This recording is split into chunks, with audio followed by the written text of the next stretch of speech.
Ladies and gentlemen, boys and girls, welcome to The Real Short Box. I am Donald. I'm Kevin. And I'm Jared. And today we will be discussing unsung heroes, so to speak. Our top 3 relatively unknown characters we think you need to learn a little more about. It's true. Learn. Knowledge Yeah. is power. These kids need their due. They need learning. You kids need learning. I don't know why we're the people to do it, but we are. Yeah. Anyway, we've got a few choices here, some select creative ideas. I believe, Kevin, Jarrett, which one of us will be going first today? I'll go first. All right, have at it, sir. All right, I will give you my first character who's underrated. Personal favorite of mine. He is one of the Guardians of the Universe. Star-Lord. Never mind. Nope. Wrong company. Not Guardians of the Galaxy, one of the Guardians of the Universe. Yeah. And that's Ganthet. Ooh. I like Ganthet. He's underrated. I mean, this guy... Do you know what his first appearance was? Give me a second here. Let me meditate upon this.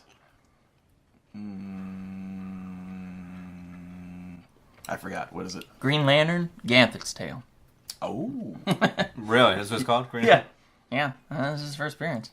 Hey, you know what? What a great place to appear when you have your own name in the title. Yeah, it was a graphic novel, too. It was like a little mini, book, practically. That's a good one. Those are those ones that you don't, you have to kind of seek out kind of thing. Yeah, but, it's like just a one-shot. Yeah. It's got that hard cardstock cover on it, so it's quality. It's a quality book. Yes, it is. Kevin, why? What is it about Ganthet that people should respect his authority? Ganthet, unlike the other Guardians, he has like a personality, He's more human-like, He's in touch with his emotions, if you can say that. Oh, yes, because the Guardians, they basically eliminated their emotion. Yeah, Right. they kind of took away their emotions because of what happened, in the past, especially after Krona and things of that nature. They felt that having emotion was bad. It had to be like Vulcan-like. Right. That makes sense. But Ganthet, on the other hand, felt it was okay to express certain emotions as long as you learn how to control it. So what I like about him, he's a great guide for the Green Lantern Corps. Especially, a great mentor, a great guide to like Hal Jordan or a Kyle Rayner, especially after when Hal went crazy. Oof, yeah, that he was very instrumental in guiding Kyle Rayner in his early on time as Green Lantern. Yeah, absolutely. Yes. He's basically like a cosmic father figure to him, Yeah. Especially in his early years when Kyle, Cosmic Daddy. went through hell in his early life. Especially we had in an earlier podcast, we talked about what happened to his old girlfriend. Something about leftovers in a refrigerator? Yes. Yeah, sometimes That's Leftover terrible. girlfriend. Yes, sometimes you need to turn to a father-type figure to give you guidance after such a traumatic event. And Ganthet was definitely there for him. And then, of course... He was a major force in his life. Absolutely a major force. And also, Ganthet was a major factor during the Sinestro Corps War and then the Blackest Night storyline. And, of course, he would separate and find a lover, fellow Guardian Saeed, to form the Blue Lantern Corps, So Ganthet is someone who's been pivotal and crucial to the uplifting and the existence of the Green Lantern Corps, for it to continue. I mean, without him, there would be no Green Lantern Corps, at least in recent times. He's made a reappearance in the Rebirth DC say. Comics recently. Yeah, they sought him out, him and the young lady, the two of them, to help assist them because of some situation that was going down. Shit was getting real, and it's actually if you're not reading the newest Hal Jordan and the Green Lantern Corps run, it's great. It's really good. It's like Jeff Johns level enjoyable. Really? Yeah. So he's passed on the baton from a few years back to someone more who's worthy to continue the storyline. I think so. I think Somebody who has the time. It's I think it's Venditti. Venditti. Yeah. He's done a really good job of creating and the guy's got to write 2 issues a month. Wow. So it's no easy task, you know. Nope, because all those Jeff deadlines. was just, while he had more stuff to write, he was writing multiple Well, Jeff was stuff. prolific. He was prolific. Right. But he was never writing 2 issues of the same thing, I don't think, a month. Right. Or, No, I don't regularly think so. anyway. This guy's been doing it now for 7 months, I think. He's up to issue 14, so he's been 7 months. He's he's been pumping That's these things crazy, man. Yeah, and it's some good stuff. Like there's, like I was telling you guys before, there's that one where Larafleeze finds an old Brainiac unit, uses it to help him start shrinking and collecting planets. Because Larafleeze realizes that if he collects the planet, he can collect everything on that planet. Oh, wow. Is his. So it becomes the ultimate collection for him. Very clever plot that, devised to create that kind of that team up that you would never ordinarily think of. Right. So it's cool. It's very enjoyable now. Well, I gotta check it out. So, Absolutely. God bless you, Ganthet. Yes, God bless Ganthet. So, who's your first character, Mr. Donald? I'm gonna go with somebody also in the DC universe first. My first character is Ragman. Oh, well. Ragman. Now, Ragman, I believe he's recently appeared in Arrow in the TV series. So some of you might be more familiar with the character now. Some of you might not. He sounds kind of ridiculous with the name Ragman. But after getting to know the character a little more, I was very kind of impressed with the character and what goes down with him. As far as Ragman, he's a mystic vigilante. He appeared in his own short-lived series, and he's one of a number of Jewish superheroes. So that's an interesting aspect.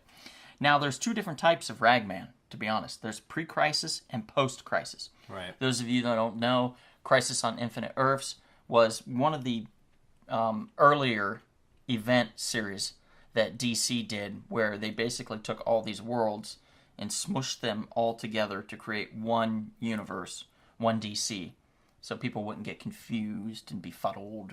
And then they Yes, undid it. Yeah. Yeah. Yep, and then they undid it. Yep. Many times, actually. Yeah. So, Foolishly. right, so the pre-Crisis Ragman is a Vietnam vet named Rory Regan, or Reagan, depending on how you pronounce it.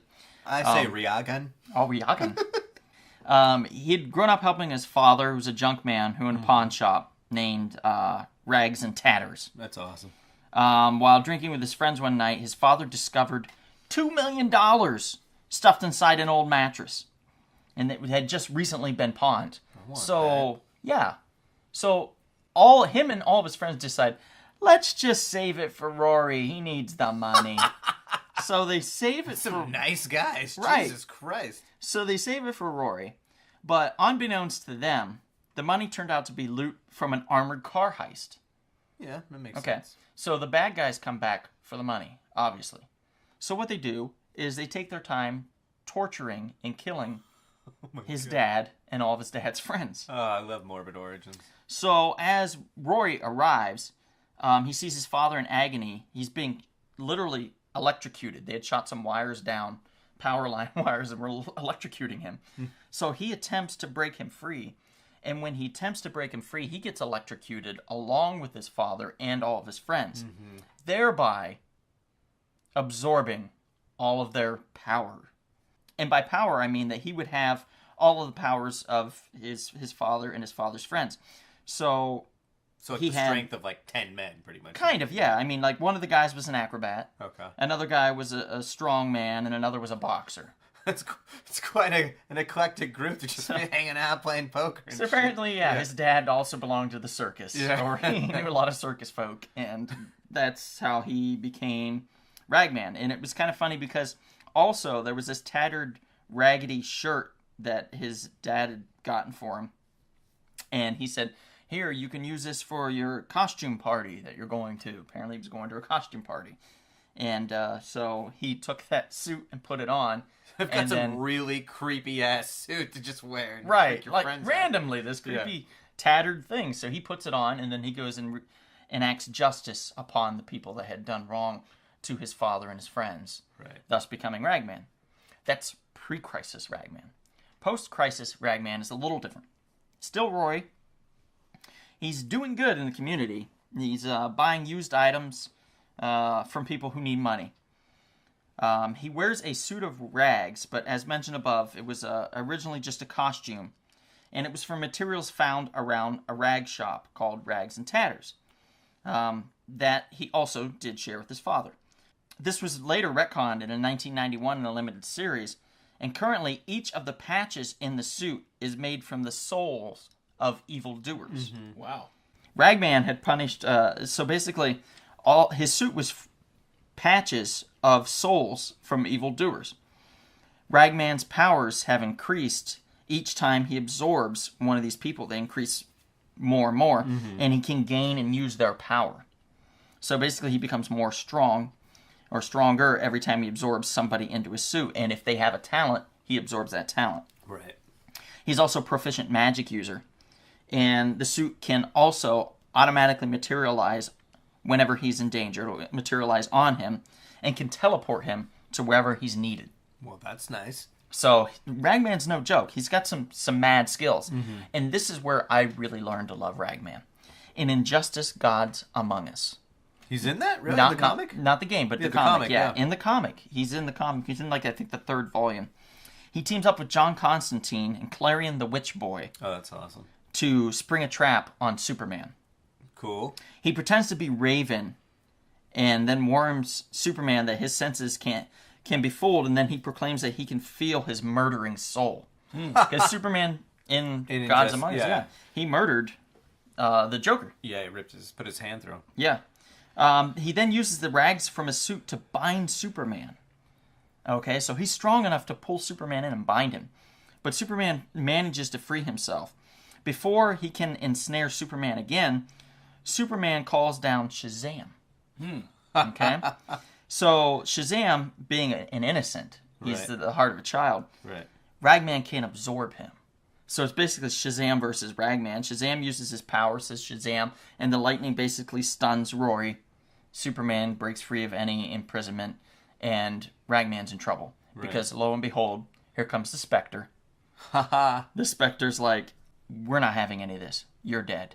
Right. And basically just annihilates Rory in front of Shazam and Superman. And Shazam is like distraught. He's horrified Right. that he was involved in this. Oh my god. I didn't mean to. Right. So thus became the coolest element of Ragman, like one of the coolest scenes of him being in comics, and his untimely death. Being annihilated by the Spectre. Which is also another character I'll be discussing in this podcast. Another character that had the coolest thing happen to him and then died in the same issue. So you can all speculate on what that is while we go to our next one. Well, Jarrett? You may have heard me. I have an obscure fetish with the character of the Fool Killer. Yes, you do.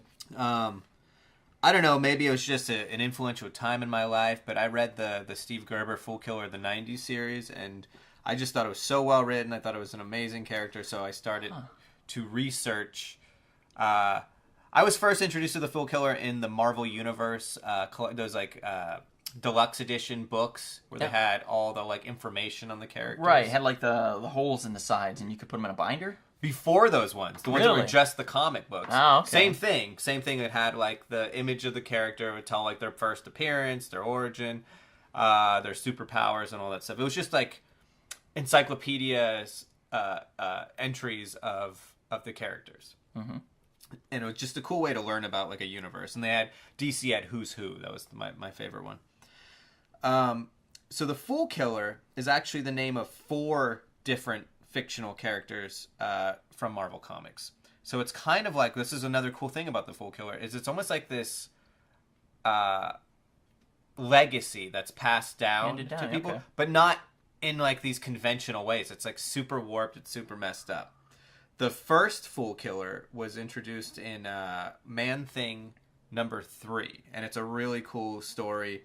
And then he's actually killed in the next issue. So Damn. yeah. So and the character didn't even get his name of who the Fool Killer was until the second Fool Killer mentioned it later on. Nice. Now, he makes a brief appearance in Man-Thing. We find out. Okay, well, let me just go back. So the first Fool Killer is Ross G. Everbest, which is an anagram of Steve Gerber. Steve Gerber is the creator of the Fool Killer. Very clever. And we've talked about him before. He created Howard the Duck. God rest his soul.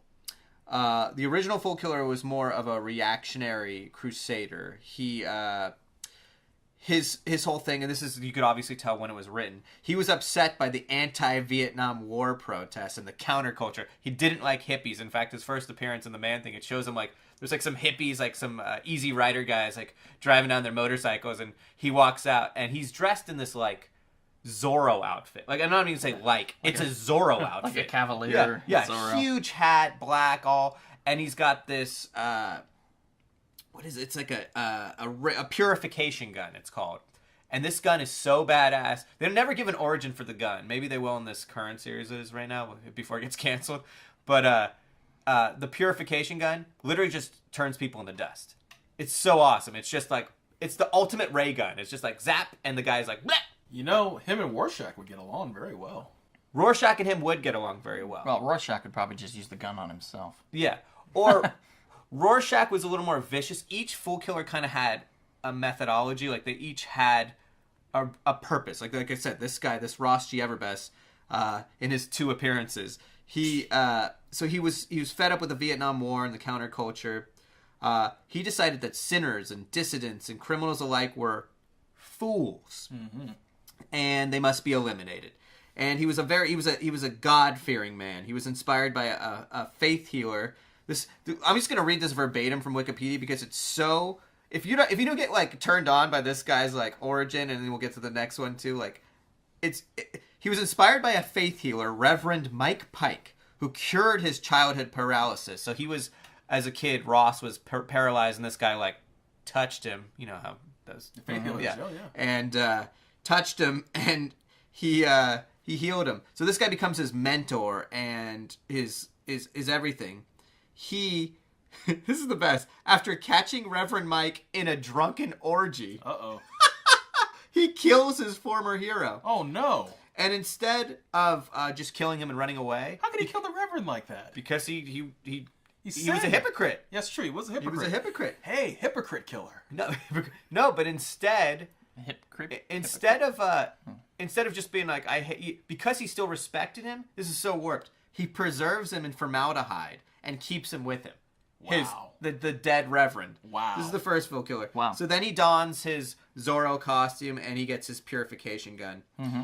And some of the victims, this is what was kind of cool too, and the other Fool Killers kind of follow this, but in different ways.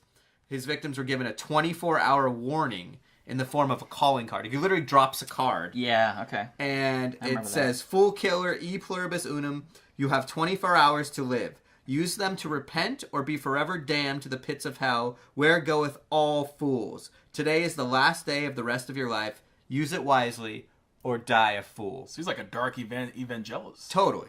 So this first guy hunts Man-Thing, or he hunts Ted Salas, who was the Man-Thing.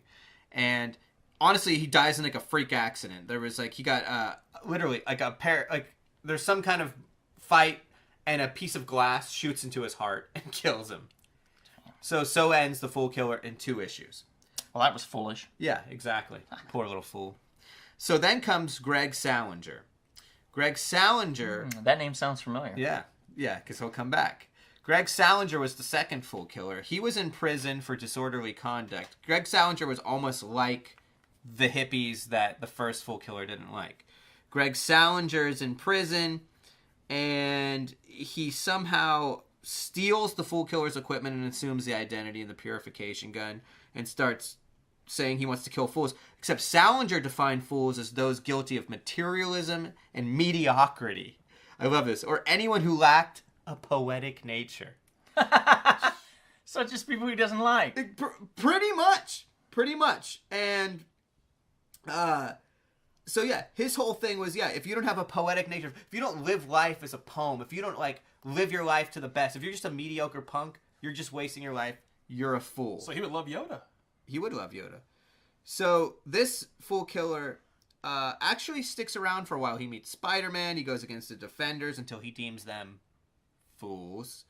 And he ends up getting caught, I believe, I don't know if it was with a fight with Spider-Man, but he gets he actually was going to kill himself, but he gets arrested and he goes to a mental institution and he stays there until Mr. Kurt Gearhart. This is the one from the 90s, the guy that I fell for.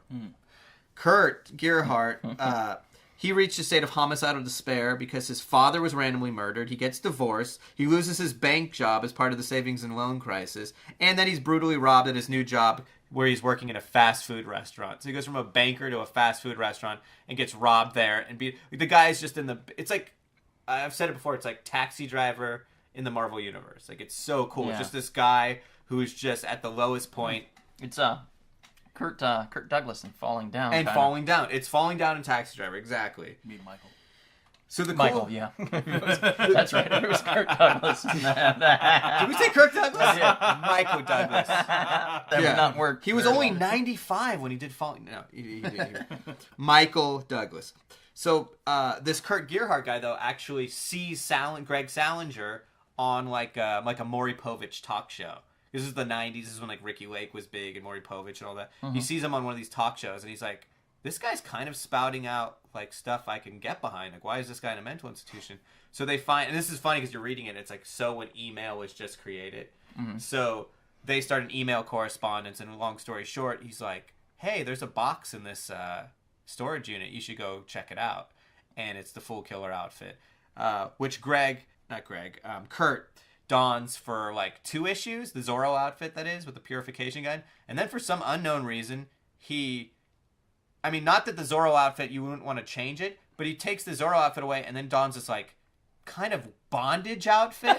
Like it's like a vest with no shirt. And for some reason, the Fool Killer has this conch shell that they wear. It's like their symbol. I don't know. It makes no sense. But they wears a conch shell, a vest with no shirt, and then a gimp mask pre-gimp. Pre-Pulp Fiction. But for some reason, it kind of looks cool. So that Fool Killer sticks around. He's got, it's like a 10-issue series. I highly recommend it. I wish they had it collected. They don't, but you could find the issues. Now, I think we helped you recollect it recently. Yes. I definitely have it all together. It's a beautiful package. But also, then there was a Fool Killer in a Marvel Max series, which I'm not going to say. I'm going to completely skip over because I didn't read that at all. I have some of the issues. I'm curious about it. But the one thing that I didn't like is I think they really didn't tie it, because it was Max. They didn't tie it to the other.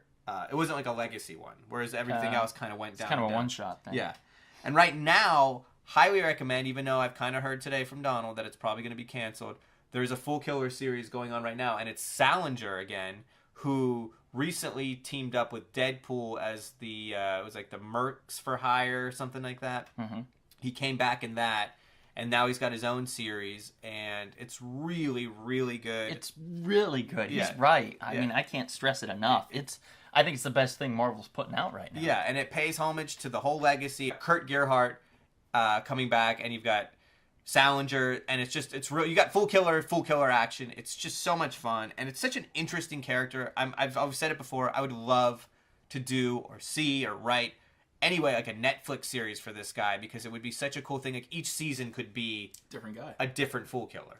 Yeah. In the streets of New York City, all the same kind of thing. And you would start every episode of each season of someone receiving the package. That's what I'm saying. The gun, almost like following the gun and the outfit. Almost like it's a curse too. Like you first start out, you follow, like, let's say you follow like this whole episode, like you're following people, right? And you don't know until the end which one of them gets the package, right? I think that would be so cool. Totally. And then you're like, oh, that one's the Fool Killer. Right. Okay. And then you know kind of where they're going to start from and what they're going to do. Right. Because you get that could be great. And you could even have a guy who does it like twice and is like, this is not for me, or a guy that gets arrested. You could do it like quick, or you could guys like that hold on to it for a while. Or they get driven crazy and kill themselves. Right. Which, that's what I'm saying. If you read like the history of it, they all kind of go mad at some point, because it's almost like a godlike power. You have this gun that can literally just turn people to ash. Mm-hmm. So just a cool character. I highly recommend at least starting out if you could find, because you could probably find it cheap even on eBay or even in comic shops, the back issues of the 90s series, and for sure get the new series that's out right now. It's get it really now cool. before it gets greenlit. Yeah. Right. So Greenlit. that's I like that. That's my big one. The other two, I'm gonna run through. I'm not gonna lie, guys, but yeah, full killer. Kevin? All right, my next one was a superhero at one point, but then he flipped to the dark side. Oh no. I'm going Hal Jordan. No, Superboy Prime. Oh, okay. I'm fascinated with this guy. Superboy Prime. Yeah, he debuted in DC Comics Presents number 87. He got a lot of, shall we say, a lot of page time in Crisis on Infinite Earths. That's my first time I ever really heard of him. Mm-hmm. And when you read about him in that particular series, that very classic series, or classic, when they put all the different worlds together to resolve all these issues, is that he was a sweet little boy. He just followed on Superman, he just wanted to help, and, he came from his Earth Prime universe. And when it was all said and done, he ended up in that Paradise Dimension with Alexander Luthor and the older Superman and older Wonder Woman. Mm-hmm. And then when you get to Infinite Crisis, he's little older, he's grown up. Right. And he's changed. Like that Paradise Dimension, for some reason, he started losing his mind, losing his marbles. It wasn't such a paradise, it was just kind of boring, right? Yeah, it was just boring for him. Yeah. So, he gets out there with Alexander Luthor, and then over time, he just starts going crazy. Right. Starts killing people. Well, before that, he was the one, he literally punches a hole through, the fabric of time. Doesn't he, to get out, right? Yeah, the fabric of time to get out. And this kid was no longer a sweet little boy anymore. Now he started becoming a psychopath. Right. I mean, maybe even better, even a sociopath, for that matter. I mean, he just lost it. And then my best thing with him I love was the Sinestro Corps War. Mm-hmm. It was just awesome what he did there. Oh, didn't he become a Yellow Lantern? Yes. They broke him out of the prison. They broke him out of the prison on Oa. They broke him out of the prison on Oa. To give him a ring. And, he had that special power suit they created for him so he can be easier for him to absorb, yellow sun energy. And this guy just went nuts. Yeah. He just went absolutely nuts. He even at one point ended up taking on the Green Lantern Corps and the Sinestro Corps simultaneously. Right. It took a Guardian to finally put him down. Right. I mean, this guy is just awesome. And plus, here's the thing. He doesn't have the regular Superman that we're familiar with. His weaknesses. He's not have weakness to kryptonite. It doesn't bother him. Guy eats it for breakfast. And he also... It's delicious. He doesn't have a weakness to magic. Really? Nope.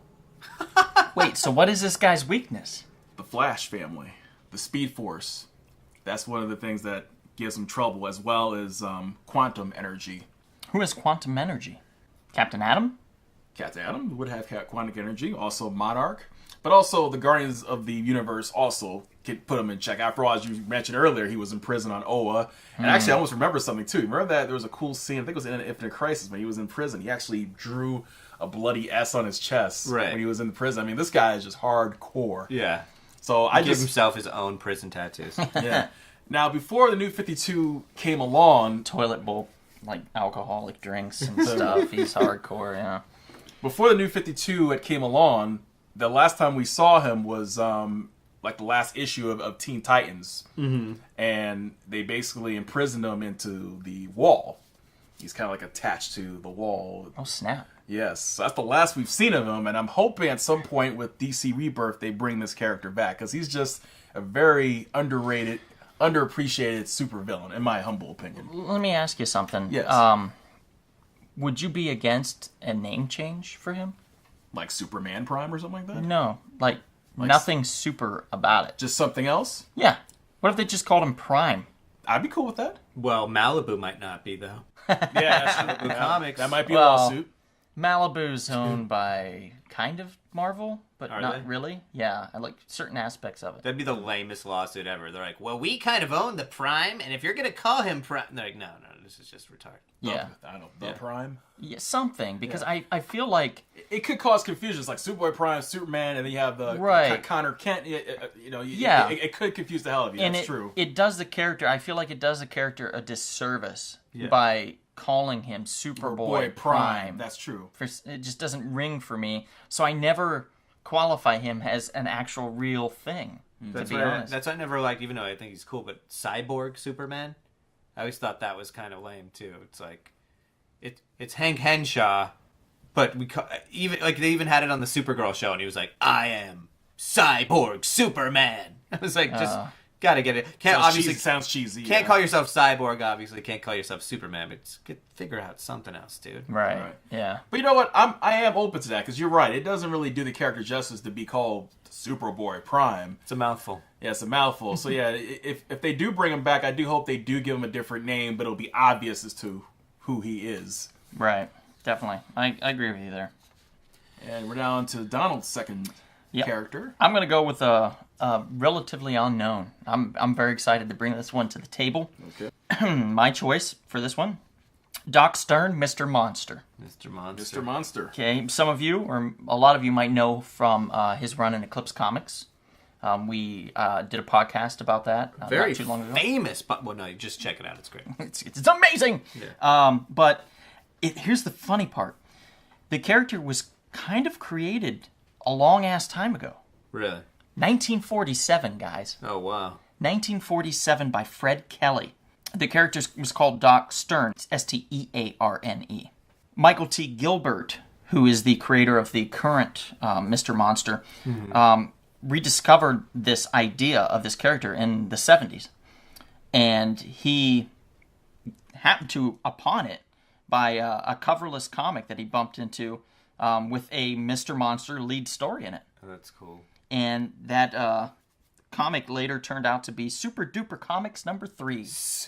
Oh my god, I'd want to own that just because of that. Yeah, it was published by Canada's Bell Features Company in 1947. Super duper that's awesome. Yeah. So 12 years later, okay, after he discovers that, he's working for Pacific Comics. This was around 82, 83. The editor came up to him and was like, hey, buddy, we are looking for some new stories for our anthology series, Vanguard Illustrated. And he's like, okay, I have an idea. So he came up with the idea. He was going to use the 40s series as a rough blueprint and revamp to create his own version of Mr. Monster. So basically, he created an entirely different character, but Jim Stern was gone. He was replaced by Dr. Strongfort Stern. Strongfort Stern. The costume was redesigned, and then he added some supporting characters. Here's some good ones here. A reluctant werewolf accountant. I don't want to be your accountant. I'm a werewolf. He can only work at night then, this is his account, I'm assuming. Probably. An evil werewolf biker named Crudlick. A lot of werewolves. And most important of all, Doc Stern's lovely assistant, Kelly Friday, who was named in honor of Fred Kelly, who he got the idea from. Now, here's where we get into the nitty-gritty of it, like the story of it. And you'll like this, being a Fool Killer fan, and how it's passed on. For over 10,000 years, the Sterns have been Mr. Monsters. That's cool. Transferring the title from father to son. The Mr. Monster lineage is guarded by the Fluorescent Five. They're basically spiritual teachers that provide the Mr. Monsters with their predecessors' knowledge. This knowledge enables them to quickly adapt so they can learn from their predecessors' mistakes. So, for example, one of the incarnations is a medieval Mr. Monster who was killed by a dragon, Fin Faang.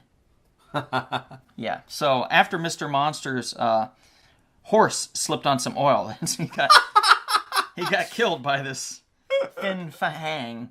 So basically then what happened was his successor, which was his son, learned from his father's mistake and then gave his horse spiked hooves. And then went and fought the Fin Fahang and didn't slip and chopped off the evil dragon's head. Congratulations on not slipping. Right. So a little more. After investigating the case of a woman who was placed in a death-like trance by her husband, Jim Stern stumbled upon a book on lycanthropy.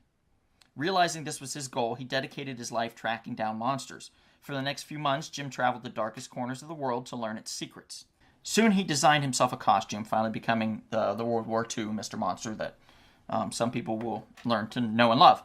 The current Mr. Monster, of course, is Dr. Strongfort Stern, and is the son of this World War II Mr. Monster, Jim Stern. And he is also the son of a female vampire named Lilith Weiss, who, of course, we all know is the daughter of Dracula. Dracula, that's right. So we have this character that is the son of a monster killer and a vampire. That's Right. the daughter of Dracula. Really cool kind of thing. And it also kind of reminds me a lot of a video game we might all know and love.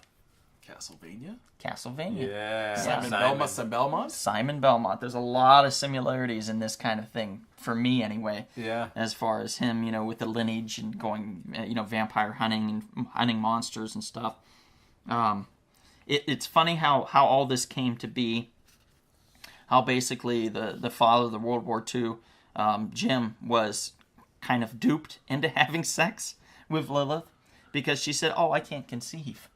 Sweet. So pretty much like any guy, you can just, go right in there and you don't have to do, Finish away. no raincoat for you, Yeah. just have a good time. Oh, that's and sweet. he was like, "Oh, that's great. Yeah. Oh, okay. Awesome. Oh, yeah. I'm going to do that." And lo and behold, he was lied to and had a son. So this is the current Doc Stern, Mr. Monster. It's a really cool character. If you get the Eclipse comics, they're really cheap, guys. You can pick them up 50 cents to $1 an issue. Mm-hmm. You can get them on eBay, but to be honest, you're going to overpay if you get them on eBay. Yeah. I recommend just finding them organically, going to local comic shops, go to yard sales, things like that. That's how I built my collection. Mm-hmm. And it was fun doing it. I got to read a little bit at a time and learn all about this character, his fun lineage, and everything that's just all Mr. Monster, which is the coolest damn name Yeah, it's a great in name. comics. Yeah. And that's Doc Stern, Mr. Monster for me. All right, well, my second pick is Mr. John Walker, the U.S. agent. Yes. I love this character. Me too. And it's not that he's... It's just he doesn't get his due. I just think they don't... Or, you know what it is with these characters that a lot of us were talking about? Is like it's almost like they don't know what to do with them. U.S. Agent to me has always been a character they didn't know what to do with. His origin and his beginnings were great. Like, he was solid. Mm-hmm. He was created by Mark Grunwald, who is one of my favorite Cap writers. He's the guy who got me into Captain America. He Cap for 52 years, right? He wrote Captain America for maybe one of the longest runs in any comic character. I mean, he wrote it from like early 300s to maybe 400 something. So he did over 100 issues. It's like a Chris Claremont type run. Yeah, for sure. He was definitely the Chris Claremont of Captain America. So in Captain America 323, Grunwald created the character of John Walker, who is first introduced as a villain of sorts called Super Patriot. Super Patriot was like a Captain America type character. He had a really lame generic costume, but what he had going for him was he was enhanced by, there was a character named the Power Broker who could put these guys would pay him money, go into the machine and get super strength. And what Grunwald said about him was that he embodied patriotism in a way that Captain America didn't. He was a patriotic villain. Like, I love that. Basically, I just wanted to do the opposite of Steve Rogers. Okay, Steve Rogers is a poor northern urban boy, so I'll make a guy from rural middle-class South. So basically, this guy was like, Cap, you do a good job, I could do it better. And Cap, of course, defeats him and embarrasses him, and you think you've seen the last of him. Then he returns in Captain America 327. He's reintroduced as the new Captain America, because what happens is, what we don't know, spoilers, what we don't know is that the government has been corrupted, and they're pretty much saying, like, Cap, we want to have you do these things, so pretty much we own you, you work for the United States. And he's like, no, I work for America, I work for the people, I also work for the government, but I'm not owned by anybody. And they're like, well, then you have to give us your shield, and pretty much you're not Captain America anymore. We own Captain America. Effed up. Yeah, kind of like what's happening right now with some stuff, what is American and what's not. Right. And Captain America's like, fine, peace out. And he leaves, and he becomes the captain, and he dons this black, really cool black Captain America outfit with a different shield that I think is given to him by Tony Stark. And that same outfit is what U.S. Agent will eventually don. But for a time, in fact, for 332, 42, almost like a year, John Walker, the government hires John Walker because they know he's a guy who will step in line and listen. And he's just like, he's one of those blind faith, I will do anything my country says. And especially if you're going to make me Captain America, hell yeah, cool. So that's a true patriot. Yeah, exactly. To him, he's a true patriot. The thing is, John Walker is completely unstable. He's kind of a psychopath. And that's what makes him great. Hey, quick thing. Yeah. What if he became the Fool Killer? He would be an insane Fool Killer. He wouldn't do it though because he wouldn't go with a vigilante thing. He's like a soldier. He's vigilante scum. Yeah, vigilante scum. What are you talking about? You work for the government, right? And didn't he at one point in time end up in the UK's universe, Marvel UK? I think so. Yeah, if I recall, he was in. He's all over the place. He was on Omega Flight. He was right. on. I remember that. Yeah, that was one of the more recent ones. Yeah. But this was, I think it was Super Soldier, which was the Jean-Claude Van Damme, right? Universal Soldier.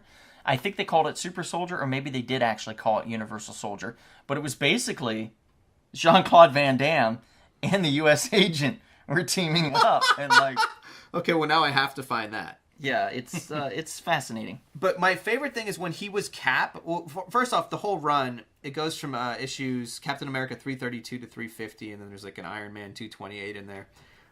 You can get the whole run. It's a really good graphic novel. It's called Captain America: The Captain, and it's fat. It's you could probably get it really cheap at a comic shop or eBay, and it's a big collection, and it's the whole story. It's really good. But the thing that's cool is you have Cap on his exiled. So you have every other issue would be Cap exiled and his story on the road with his buddies, and then the other stories would be John Walker as Captain America and how he's just effing it up completely because he just goes overboard and he's got super strength. He's hopped up. He's like a Cap on steroids, crazy and ultra patriotic.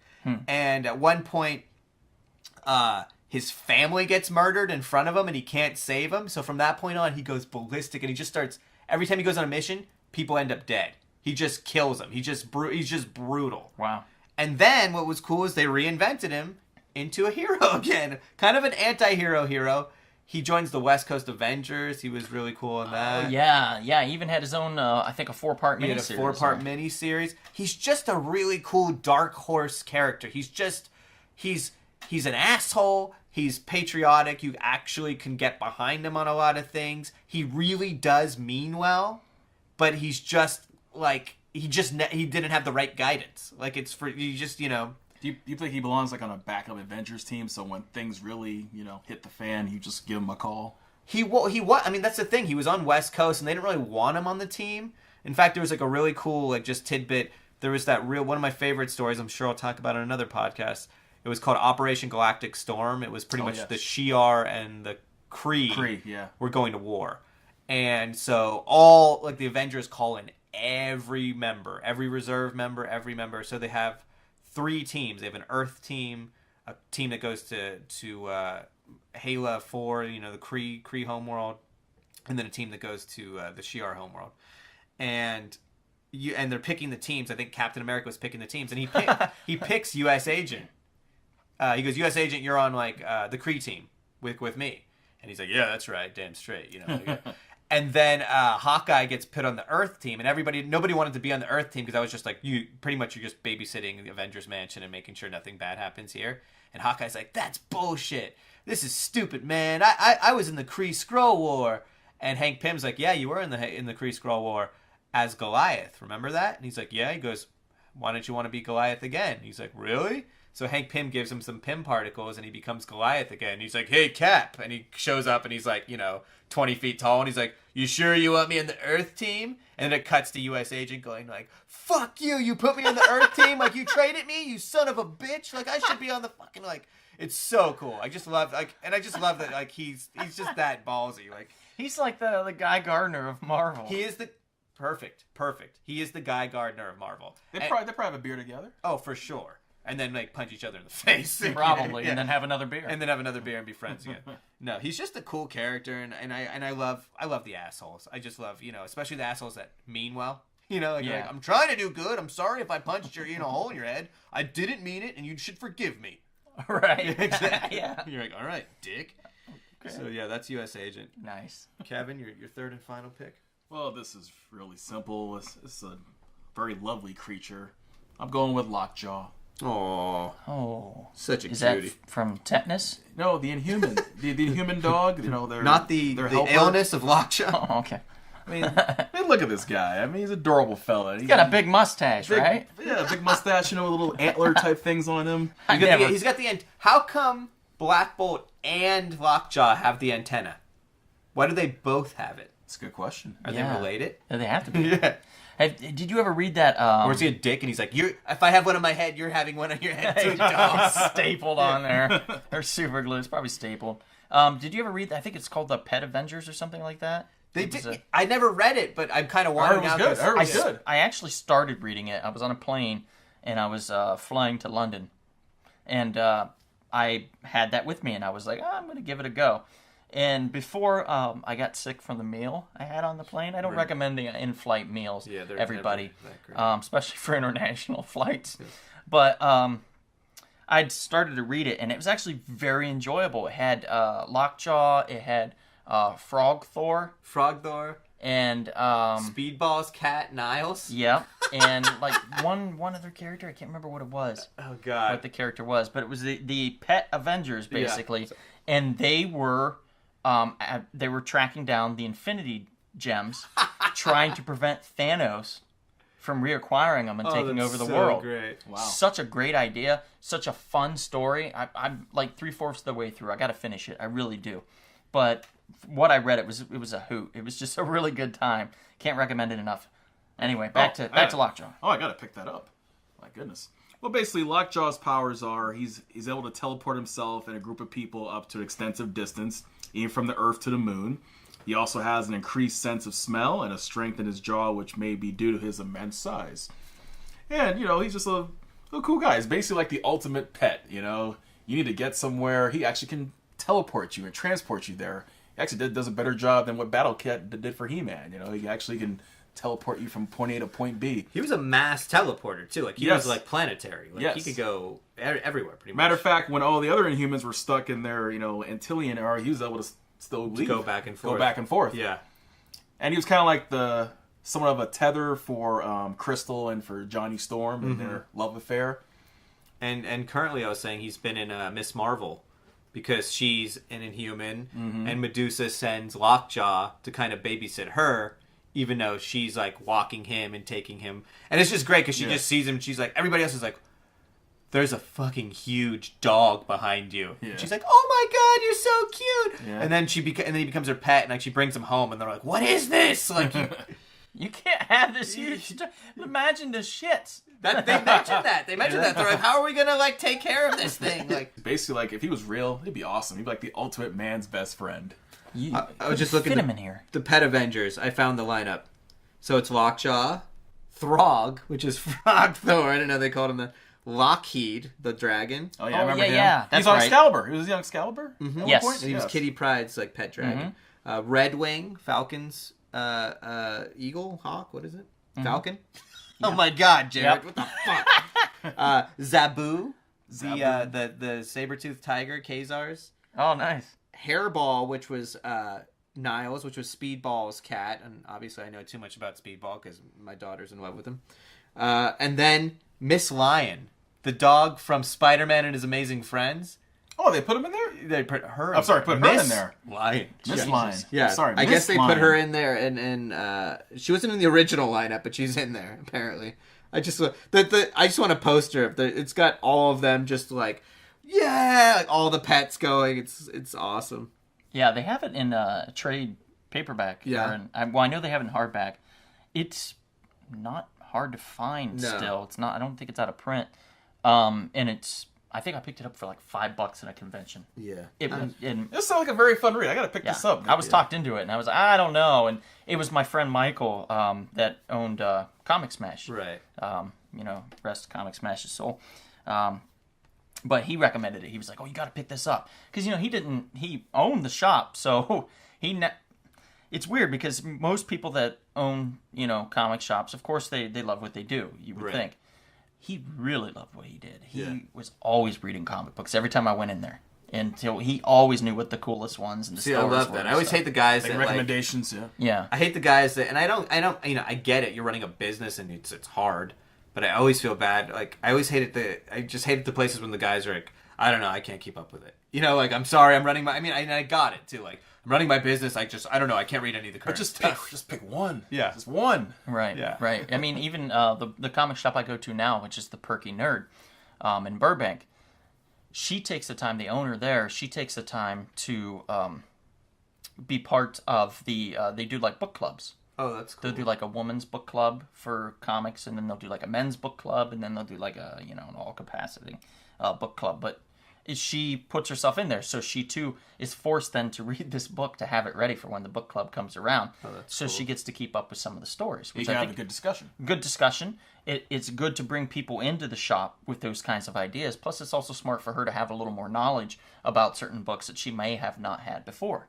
So, very, very clever idea. Especially these days, you get a lot of people who are coming in because they see the movies. Yeah. Be like, what do you recommend? You know, I've just seen it a million times when I'm in a shop. And what's the answer? I can't keep up with it. I don't know. Yeah. Wrong answer. Right. I'm leaving. Right. I'm going to go to a shop that will give me the right Lost a answer. customer. Well, Yeah. I was at what's the other one in Burbank? The House of Secrets. House of Secrets. I always want to say House of Mystery. House of Secrets, and a guy came in and he was like, it was cool. It was such a cool. And the guy, I gotta say, whoever the worker at that time was just cool to me. I brought Madeline in, and he was just super cool guy. But I saw the way he handled this one customer, and it was just great. The customer came in. Doctor Strange, the film just came out, and he was obviously like taken by it. He was like, I really like that. He's like, I never thought about Doctor Strange. That's what I love when the movies come into like. And this guy wanted to just read Doctor Strange, and so he was like, Doctor Strange is an interesting character, but he knew which ones to like. He's like, here, check this out. I think you'll really like this, and like, it was just a cool, like, I'm like, that's how comic workers should be. You don't point them to over there in the D's. Yeah. Or like, I don't know, whatever just came out. Yeah. No. This Doctor Strange book just came out. Right. Yeah. No. Yeah. To know the stories and stuff. Yeah. I think there was a cool one where he teamed up with Doctor Doom. Right. And they went down. I think they went to hell to reclaim Doctor Doom's mother's soul. Yeah. From Mephisto. Yeah, I believe that's what. Yeah, it was. And it was a like, cool. That's what you get for giving birth to Doctor Doom, lady. I'm sorry. Right? Yeah, you're going to hell. But it was a cool idea, and it's something that somebody that reads or hasn't just learning about Doctor Strange or thinking about it would maybe find interesting. Yeah. Well, by the way, why would you not want to read a story with Doctor Strange and Doctor Doom teamed up? That sounds interesting in of itself. The doctors are in. Yes. All right, Donald. What's your third? All right, my third and final, ladies and gentlemen, boys and girls. You all knew it was coming, and if you didn't, well, you'll know why. My character is Ted Cord, a.k.a. the Blue Beetle. The second Blue Beetle. The second Blue Beetle, the inheritor of the Scarab after Dan Garrett, who was the first Blue Beetle. There is no other Beetle, however, after Ted Cord. The lineage stopped with him. So, despite what you've seen in comics or video games or cartoons, there's no other Blue Beetle. It's a lie. Right. 3 million people will disagree with you, sir. You point them out. They all get a smack. This version of the character was created by Steve Ditko. Oh, really? You all might know. Oh, yeah. I didn't know that. You all might know Steve Ditko as being the creator of another arachnid insect-like character called The Spider-Man. No. Oh, Spider-Man. Yeah, Spider-Man. Definitely Spider-Man. Shit, I didn't Steve know that. Ditko created the Blue Beetle in the Ted Cord version, anyway, in Captain Atom number 83. This came out in 1966 with Gary Frederick. Did the scripting from Ditko's conception and plot. An origin was given in issue number 2, linking Ted Cord to the previous Blue Beetle, which was Dan Garrett. Ted was revealed to be a former student of Dan Garrett, and when they were investigating Ted's uncle, Jarvis Cord, they learned Jarvis was working to create an army of androids to take over the Earth. Woo-hoo. So Garrett changed into the Blue Beetle to stop him, but was killed in battle. As he was passing away, dying, he was like, Ted, come here. And he gave the scarab to Ted. And basically he was like, here's the mystical scarab of power. And Ted was like, oh, cool. What do I do with it? Right. And then Dan passed. Ted never could figure out. That's right, he just held on to it. Right. He never could figure out how to unlock the power. That's what he always had it, though. Right. So this is good because Ditko's ideas, he usually when he does something, he tries to ground the character. Mm-hmm. So it made it much more sense for him to say that it didn't work for him. Right. To be able to create, more scientific methods, much like Spider-Man would. A lot of people think Spider-Man just had arachnid powers and stuff. No, Spider-Man was very smart. Right. He was mechanical. He created the fluid. Yeah, he created his own web shooters. He was at the science lab for watching something. Yeah, when he got bit by the radioactive spider. Yeah. So that was from Charlatan Comics. They went defunct, and then in the 1980s, DC acquired the rights to them, and they used all these characters in Crisis on Infinite Earths. Again, talking about that, I've already mentioned it. They used that to integrate the characters into the DC universe. The Blue Beetle then came out with his own series, ran for 24 issues, was written by Len Wein. Wine. Yeah. Wine. I don't know. Wine. It's one of those ones I just read it right way in my head. I've never heard it out loud. Right. Yeah. So that ran for 24 issues, and then it got canceled. Good run though, solid book. I remember that book. And you can pick up the black and white trade collected volume of it for like $20. Right. So it's not a bad deal. He's best known though, Ted Kord, as a wisecracking member of the Justice League of America. It was written by Keith Giffen and J.M. DeMatteis, I believe is how it's pronounced.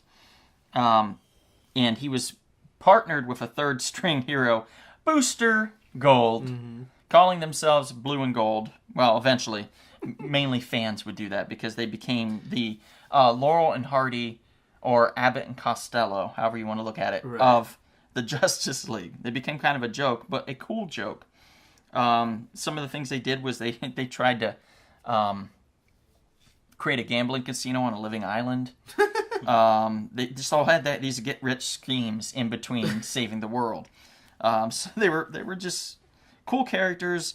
Ted Kord had a weight problem at some point, and then he had to battle with being a little obese, a little overweight. Fitting into his costume. Right. And then after Giffen and DeMatteis ended the Justice League run, it continued on, and then eventually the death of Superman came around. Right. Dan Jurgens then was writing the Justice League and Superman, and he was only allowed to use certain characters in his Death of Superman run, so he chose the characters from the Justice League that he was writing at the time. And one of them was the Blue Beetle, and all it took was a smack, and the Blue Beetle was toast. Right. He was comatose, and not much else happened to him. He was in a short-lived series called Extreme Justice. Right. He was in a few other things here and there in between. But the biggest thing that happened, and I remember, if you remember me mentioning this earlier in the podcast, that this is a character that the best thing happened in the same issue that he died. Mm-hmm. Jeff Johns wrote this story, Countdown to Infinite Crisis. He wrote the single best Ted Kord Blue Beetle story you will ever find in any comic book. It was published in 2005. The Blue Beetle discovers a revived Checkmate organization was led by Maxwell Lord. Maxwell Lord was the former bankroller of the Justice League. And he basically was held up in this Belgian castle where Beetle confronted him and then got captured. Lord said, "Look, I'm looking at using Brother Eye to take over the world. Either join me or die." Ted defiantly looks at him and says, "Rotten hell, Max." Max puts a bullet to his head, and we see in shadow his brains getting splattered out. Yeah. I, as a child, had 2 comic books. We weren't a rich family, so I didn't have a lot of comics and stuff when I was young. It wasn't until I started getting older that I got more into it and got an allowance and things like that. You're right. Killed that old man and stole his collection. Right, of course, yeah. He deserved it. Yeah. So the 2 comic books I had were the 18, issue number 2. I had an 18 book at some point. And the Blue Beetle, not the Charlatan version, but a modern press version, which was a reprint of issue 3 that had the Madmen on the cover. Of the Charlatan? Of the Charlatan. It was a reprint. Wow. Oh, yeah. Oh, wow. Yep. So I had those comics on my bookshelf. And for some reason, I always went back to the Blue Beetle. And I think that's why, because when I was younger, that was one of the 2 that I could read and learn about. So when he died, it did something to me. And most people would just be like, oh, that sucks. Not a lot of people would max out their credit card to create a web series based off the character to revive him, bring him back to life, explain how he came back to life, and what happens to him up through present day. Is the web series called Ted Cord Returns, sir? It's the Blue Beetle, Ted Cord Returns. I'm glad you asked, Kevin. Thank you for that. I do know one person that would do that. You. Me? What? So, yeah, I did that. And I created this series, and I did it for the love of this character. I don't know how many people you're going to find that do that. I'm sure we're out there. I've seen some other YouTube videos. I haven't stopped. I'm still doing it. So that's a difference I think you'll find. But Ted Cord is near and dear to my heart. He's one of my favorite characters. I hope you seek out the Countdown to Infinite Crisis because that whole run is just great. Yeah. It's just a great story. And it will make you love the Blue Beetle, I think. I think that's going to do it for you. But anyway, that's my third and final. Jarrett, your last one, sir? My last one is short and sweet, and it'll keep your tummies full. Matter Eater Lad. One of the coolest names. Okay, first off, I gotta just say, I'm a diehard Legion of Superheroes fan. They're an acquired taste, but when they're under the right writer, they're fun. They're just fun. Mm-hmm. And I just love the simplicity of them. Their names are so ridiculous, like Saturn Girl, Cosmic Boy. It's usually also like their power and boy, last lad, whatever. But Matter Eater Lad, when I saw this guy, I was like, Matter Eater Lad. His power is he is able to bite through and consume all forms of matter, including that which is supposedly indestructible, like Amazonium or Superman. He could take a bite out of Superman. You're shitting me. No. He's fucking awesome. I love Matter Eater Lad. He's got a cool costume. He's got these cool shades. He Wait. Is he indestructible though? He's not indestrucble. Okay, there we go. So what if he took a piece out of obsidian? Well, that's the thing. He has ingested well, let me just go a little further back. So he was the 15th member inducted into the Legion of Superheroes. He joined right after Bouncing Boy, another fun Legioner. He is a native of, if you know the Legion of Superheroes, a lot of the characters, wherever planet they're from, it's like everybody on that planet has the power.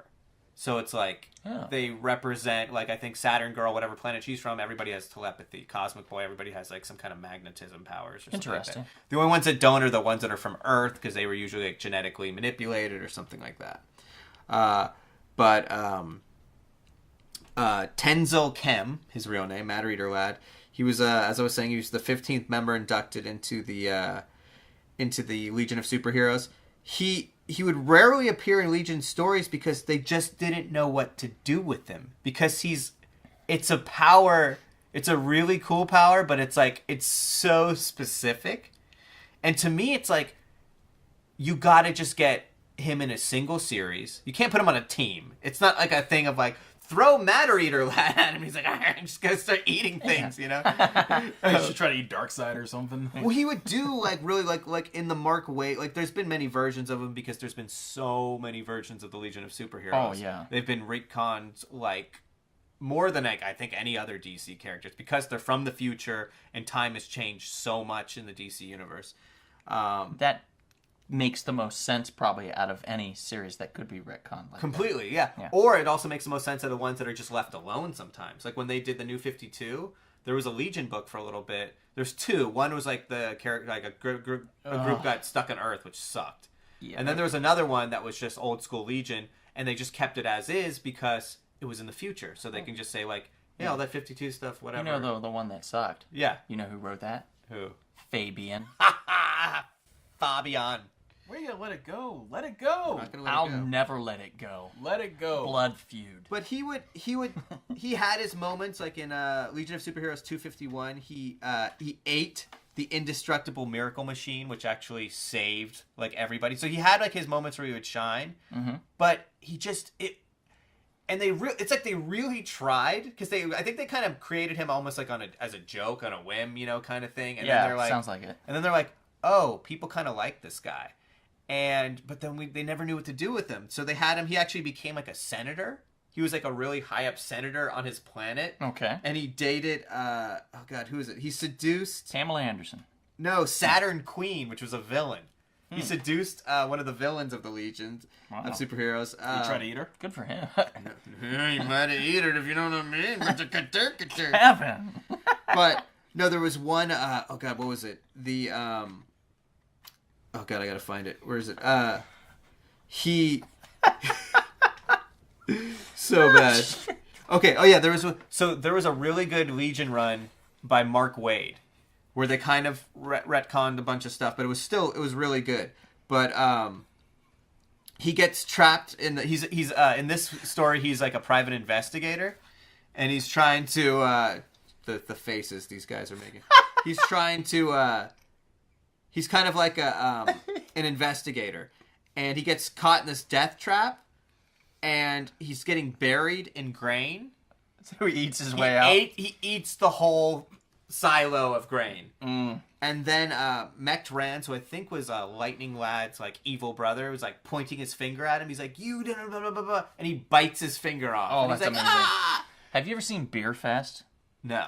Okay, there's a scene. It reminded me of that where one of the guys in there gets like pushed into this giant vat of beer, and they like seal him in. And it's like, wait, yes, and and he's like all bloated, and then he Right. just shows him pissing like everything out. And no. I mean, this no, not that one.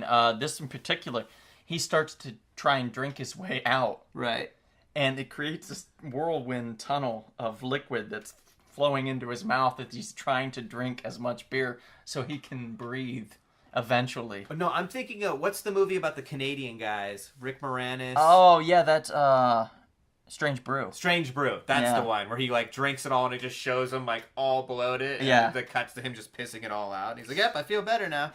Hey? No. So to me, Matter Eater Lad, like almost like a book, I haven't even read it, but a book kind of like Chew, like something where it's just like give him some futurist, make him an investigator, make him something like where he